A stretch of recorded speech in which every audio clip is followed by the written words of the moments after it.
तुम्ही ना शेवग्याची शेंगेची रस्सा भाजी नेहमीच वेगवेगळ्या पद्धतीने बनवत असाल.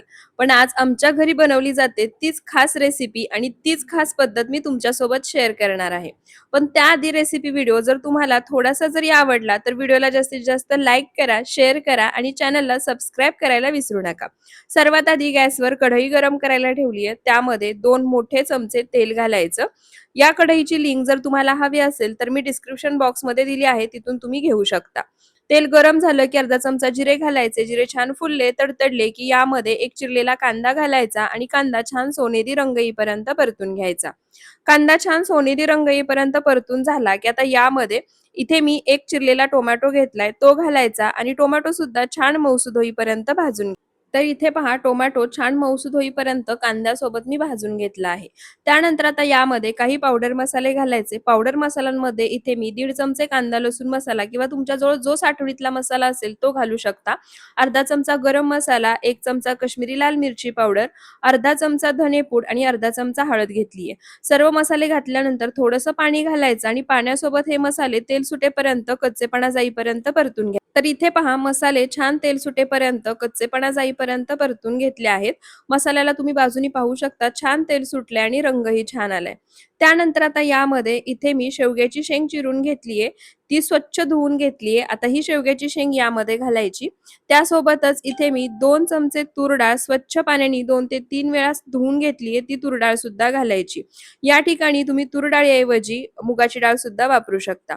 शेवग्याची शेंग आणि तूर डाळ घातल्यानंतर आता एक हे सर्व साहित्य एकदा मसाल्यासोबत मिक्स करायचं आणि 1-2 मिनिटं छान असं परतून घ्यायचं. तर इथे पहा सर्व साहित्य मसाल्यासोबत एक 2 ते 3 मिनिटं मी छान असं परतून घेतलंय. त्यानंतर आता यामध्ये पाणी घालायचं. तर या ठिकाणी तुम्हाला जेवढीही रस्सा भाजी बनवायची आहे त्यानुसार पाणी घालू शकता. मी 2.5 ग्लास इतकं पाणी घातलं आहे. पाणी घातल्यानंतर आता सर्व साहित्य पाण्यासोबत एकदा मिक्स करून घ्यायचं. त्यानंतर यामध्ये चवीनुसार मीठ घालायचं आणि मोठ्या आचेवर एक उकळी काढायची. तर इथे पहा या रस्सा भाजीला मोठ्या आचेवर मी एक उकळी काढून घेतली आहे. आता गॅसचा फ्लेम पूर्णपणे लो करायचा.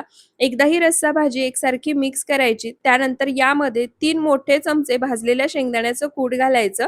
तर इथे लक्षात ठेवा इथे मी शेंगदाणे भाजून त्याचं कूट करून घेतलं आहे. कच्च्या शेंगदाण्याचं कूट या ठिकाणी वापरायचं. भाजलेल्या शेंगदाण्याचं कूट घातल्यानंतर आता ते सुद्धा या रस्सा भाजीमध्ये मिक्स करायचं आणि आता ही रस्सा भाजी मीडियम टू लो फ्लेमवर एक 15 ते 20 मिनिटं छान अशी शिजवून घ्यायची. 15 ते 20 मिनिटात अगदी मस्त ही भाजी बनून तयार होते. तर इथे पहा ही शेवग्याच्या शेंगेची रस्सा भाजी एक 15 ते 20 मिनिटं मीडियम टू लो फ्लेमवर मी शिजवून घेतली आहे. भाजीची तुम्ही कन्सिस्टन्सी पाहू शकता, रंग पाहू शकता आणि याचा सुगंध इतका पसरलाय घरभर, की ज्याला भूक नाही ते सुद्धा लगेच जेवायला बसतील. गॅस बंद करायचा, वरून भरपूर सारी बारीक चिरलेली कोथिंबीर घालायची आणि या रश्श्यामध्ये मिक्स करायची.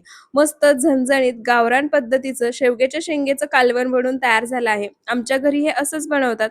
तुमच्या घरी कसं बनवलं जातं ते सुद्धा सांगा आणि त्यासोबतच तुम्ही हा व्हिडिओ कुठून पाहताय ते सुद्धा कमेंटमध्ये सांगायला विसरू नका. मस्त गरमागरम बासमती किंवा इंद्रायणी भातासोबत ही शेवग्याची शेंगेची रस्सा भाजी भन्नाट लागते किंवा गरमागरम चपाती किंवा भाकरीसोबत सुद्धा सर्व्ह करू शकता.